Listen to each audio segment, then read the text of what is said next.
Yes మందకృష్ణన్ ప్రభుత్వం arrest చేసింది, definite చేస్తారు. ఎందుకు చేస్తారు అధ్యక్ష? నిర్దాక్షిణ్యంగా అణిచివేస్తాం కూడా భవిష్యత్తులో కూడా 100%. నేను ఒక్కటే మాట మనం చేస్తా ఉన్నా అధ్యక్ష, వర్గీకరణ పోరాటం ఈ మందకృష్ణ మాదిగతోని కాదు, ఆయన పని అయిపోయింది. मेरा छोटा भाई मंदा कृष्ण मादिगा जी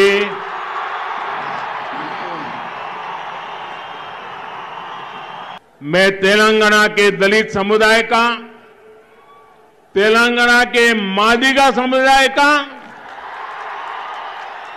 इस विशेष आयोजन में अभिनंदन करता हूं.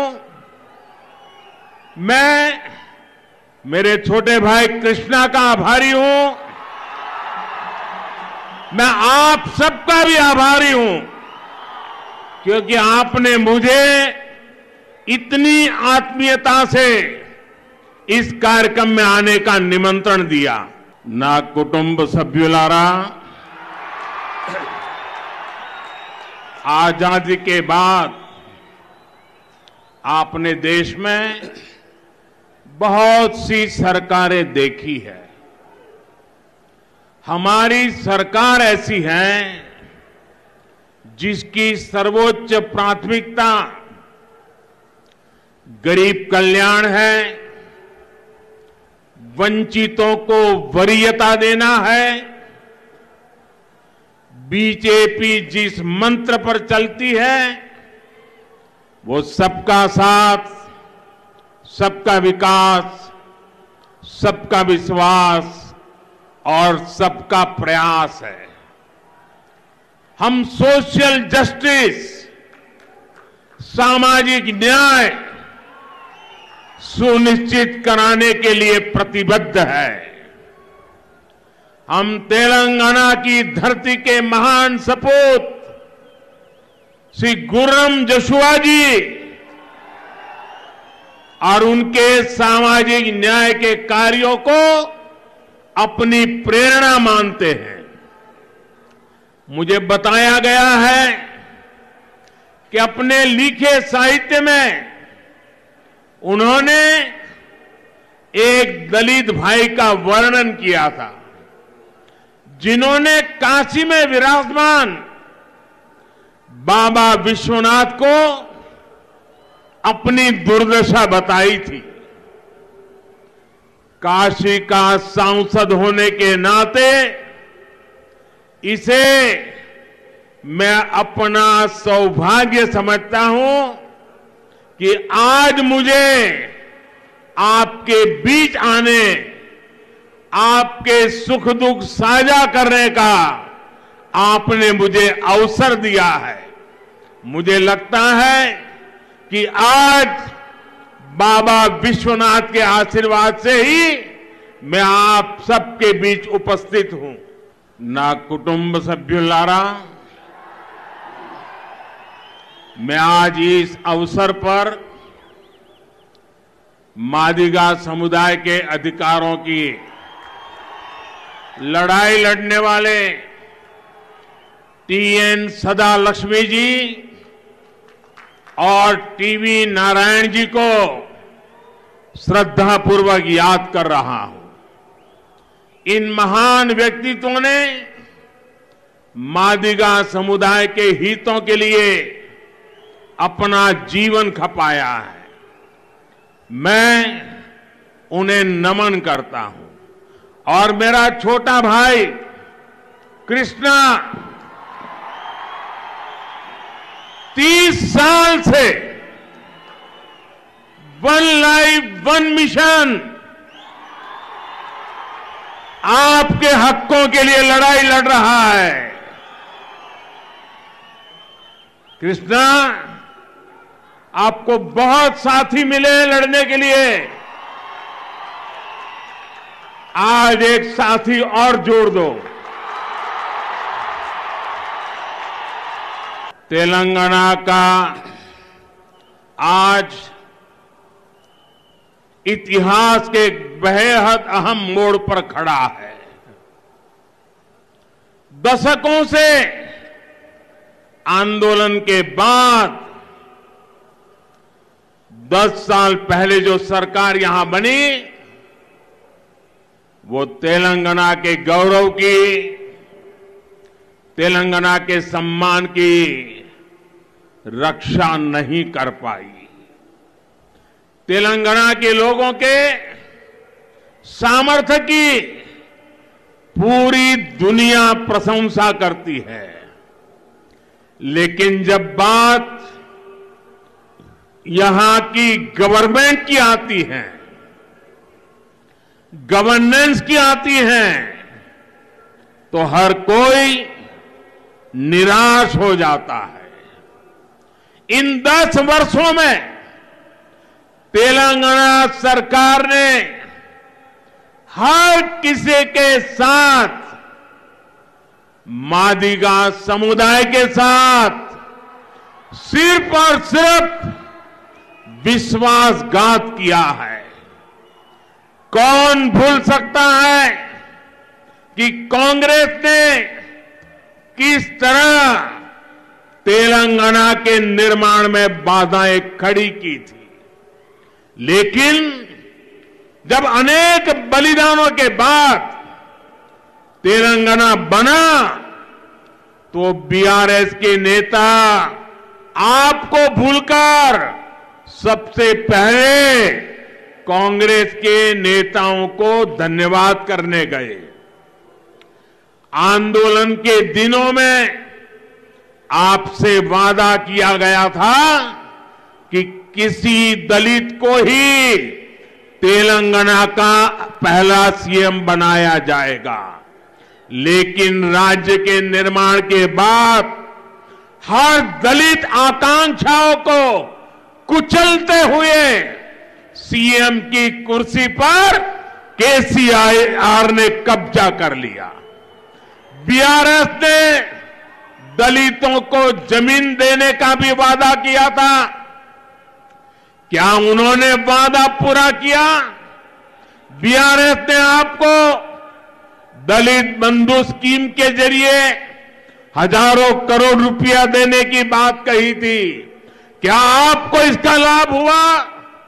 सच्चाई यह है, ये स्कीम बीआरएस विधायकों के रिश्तेदारों की स्कीम बन गई है। कोर्ट तक को यह कहना पड़ा कि दलित बंधु स्कीम के लाभार्थियों का चयन निष्पक्ष होना चाहिए। यहां की सरकार ने किसानों के लोन माफ करने का भी वादा किया था, लेकिन किसानों को इसका भी लाभ नहीं मिला। यहां की सरकार ने इरिगेशन स्कीम्स के बदले आप लोगों को इरिगेशन स्कैम दिए हैं। आज स्टैंड अप इंडिया जैसी स्कीम्स एससी एसटी को करोड़ों रुपयों का लोन देकर एंटरप्रेन्योर बना रही है। मुद्रा लोन का सबसे अधिक लाभ एससी, एसटी और ओबीसी समुदाय के मेरे भाई और बहनों को ही हुआ है। पीएम आवास योजना के तहत करोड़ों घर अनुसूचित जाति और अनुसूचित जनजाति के वो आवंटित किए गए हैं। पिछले 9 वर्षों में तेलंगाना में ही 13 लाख से ज्यादा एससी छात्रों को करीब 1000 करोड़ रुपए की स्कॉलरशिप दी गई है।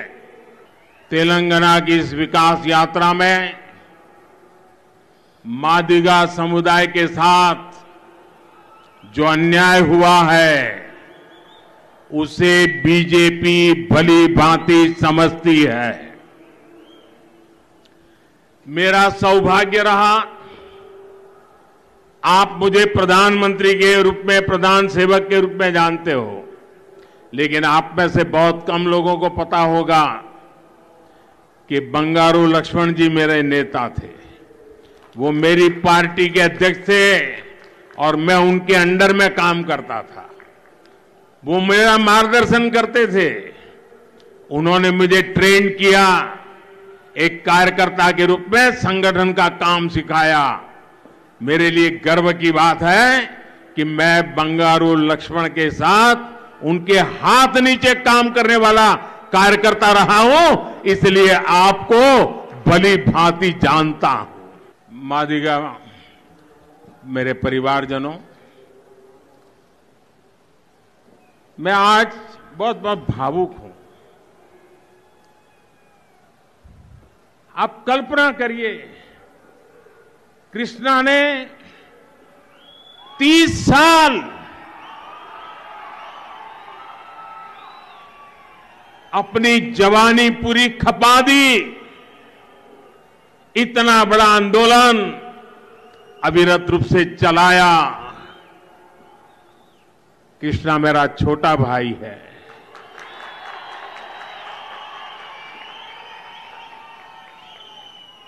भारतीय जनता पार्टी में जैसे बंगारू लक्ष्मण के नेतृत्व में मुझे काम करने का सौभाग्य मिला, वैसा ही मैं आज इतने बड़े समाज के साथ खड़े होकर के कहना चाहता हूं कि अब मुझे, कृष्णा भले मेरा छोटा भाई है, लेकिन उसके नेतृत्व में आपके लिए काम करने का सौभाग्य मिला है।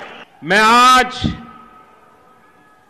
जैसा मैंने कहा, मेरे लिए बहुत भावुक पल है। मैं आज मादिगा समाज के हर व्यक्ति को बहुत आदर के साथ प्रणाम करता हूं, जिन्होंने 30 साल तक अपने न्याय के लिए लड़ाई लड़ी और पूरी तरह अहिंसक लड़ाई लड़ी।